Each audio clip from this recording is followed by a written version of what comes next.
ஹalleluya. யார் என்னை கைவிட்டாலும் இயேசு கைவிட மாட்டார். யார் என்னை கைவிட்டாலும் இயேசு கைவிட மாட்டார்.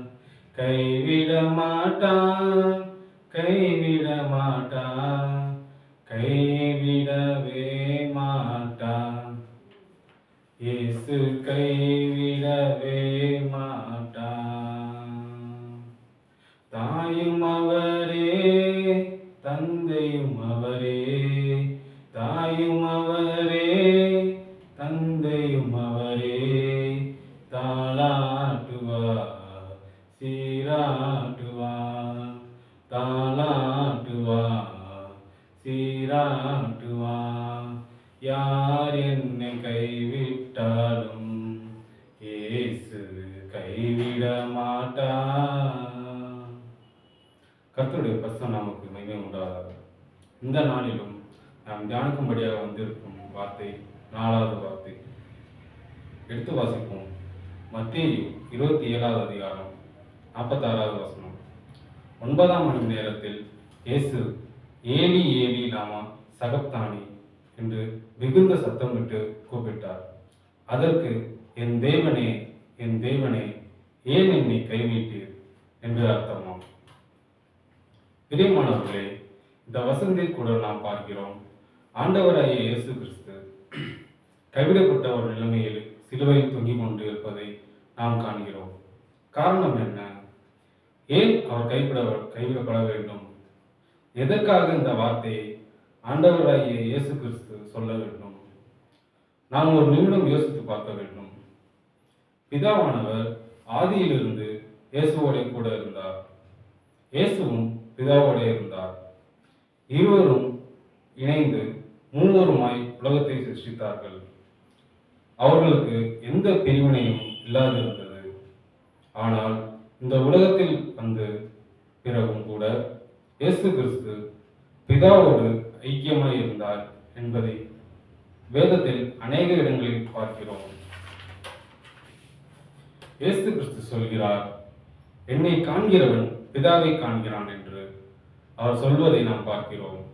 அது மட்டுமல்ல, இயேசு கிறிஸ்துவனுடைய ஊழியமே அவருடைய உணவே பிதாவுடைய சித்தத்தை செய்கிறதாய் இருந்தது. 2 பேரும் ஒன்றாய் இருந்தார்கள். ஒருவரை ஒரு பிரிந்தல்ல, முகமுகமாய் பார்த்து பிதாவை பார்த்து இயேசு கிறிஸ்துவை வழிநடத்தலை பார்க்கிறோம். இயேசு சொல்கிறார், பிதாவுடைய சித்தத்தை செய்கிறதே எனக்கு வேலையாய் இருக்கிறது. பிதா எதை பேசுகிறாரோ அதே இயேசு கிறிஸ்து பேசுகிறார்.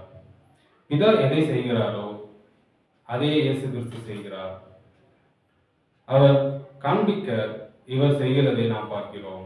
ஆனால் இந்த இடத்தில் சிலுவையிலேயே ஆண்டவராகிய இயேசு கிறிஸ்து பிதாவை நோக்கி, என் தேவனே, என் தேவனே, ஏன் என்னை கைவிட்டீர்? காரணம், என்னை பிதாவினுடைய முகம் இயேசு கிறிஸ்துவுக்கு மறைக்கப்பட்டிருந்தது. ஏன் அந்த முகம் மறைக்கப்பட்டிருந்தது? பிதா பாவத்தை பாராத சுத்த கண்ணன். நம்முடைய பாவங்கள் முழுவதும், இந்த உலகத்தின் பாவங்கள் முழுவதும், யோவான் ஸ்நானகன் சொல்கிறார், உலகத்தின் பாவத்தை சுமந்து தீர்க்க தேவ ஆட்டுக்குட்டி. அப்போ இந்த உலகம், முழு உலகத்திலும் பாவங்களும் யார் மேல் வருகிறது? இயேசு மேலே வந்து இறங்குவதை பார்க்கிறோம். அவர் நம்முடைய பாவங்களை சுமக்கிறார், நம்முடைய அக்கிரமங்களை சுமக்கிறார், நம்முடைய மீறுதல்களை சுமக்கிறார், நம்முடைய நோய்களை சுமக்கிறார். முழு உலகத்தையும் ஒரு 2 பேர் அல்ல, முழு உலகத்தையும் அவர் நேசித்தார். எல்லா ஜாதியினரையும் அவர் நேசித்தார். எல்லா மதத்தினரையும் அவர் நேசித்தார். அவர்களுக்காக அவர் சிலுவையிலே அந்த பாவங்களை எல்லாம் சுமக்கிறதை நாம் பார்க்கிறோம். இயேசு மேலே அந்த பாவம் வந்து அமரும்போது பிதா அதை பார்க்க முடியாமல் தன்னுடைய முகத்தை மறைக்கிறார். அந்த சமயத்தில் தான் அவர் கைவிடப்படுகிறார். யாரால் கைவிடப்படுகிறார்? நமக்காக கைவிடப்படுகிறார். பிதா முகத்தை மறைக்கிறார். பார்க்க முடியாமல் தன்னுடைய சொந்த குமாரன் படுகிற வேதனையை பார்க்க முடியல. ஆகவேதான் அவர், பிதாவே, ஏன் என்னை கைவிட்டீர்? இன்றைக்கும் நீங்க கைவிடப்பட்ட நிலைமையில் இருக்கலாம்.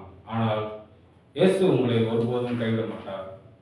உங்களுடைய சொந்தத்தினாலும் உங்களுடைய சில பிரச்சனையினாலும் கைவிடப்பட்டேன் என்று நினைக்காதீங்க. உங்களுக்காக ஒருவர் உண்டு. அவர்தான் கர்த்தராகிய இயேசு கிறிஸ்து. அவர் கைவிடப்பட்ட நிலைமையில்தான் பிதாவை கூப்பிடுகிறார். இன்றைக்கும் நாம் கூப்பிடுவோம். ஆண்டவரே இறங்கும் என்று சொல்லி கூப்பிடும்போது ஆண்டவர் உங்களுக்காக இறங்குவார். நான் உங்களுக்காக ஜெபிக்கிறேன். அன்பின் பரலோக பிதாவே, இந்த வார்த்தையை கொடுத்ததுக்காக உங்களுக்கு நன்றி ஆண்டவரே. இந்த வார்த்தையை கேட்டுக்கொண்டிருக்கும் ஒவ்வொரு மேலையும் நீ தொடுங்க ஆண்டவரே. நீ அவரோடு பேசுங்க ஆண்டவரே. இந்த இயேசுவின் நாமத்தில் ஜெபிக்கிறோம் எங்கள் ஜீவனுள்ள நல்ல பிதாவே. ஆமென்.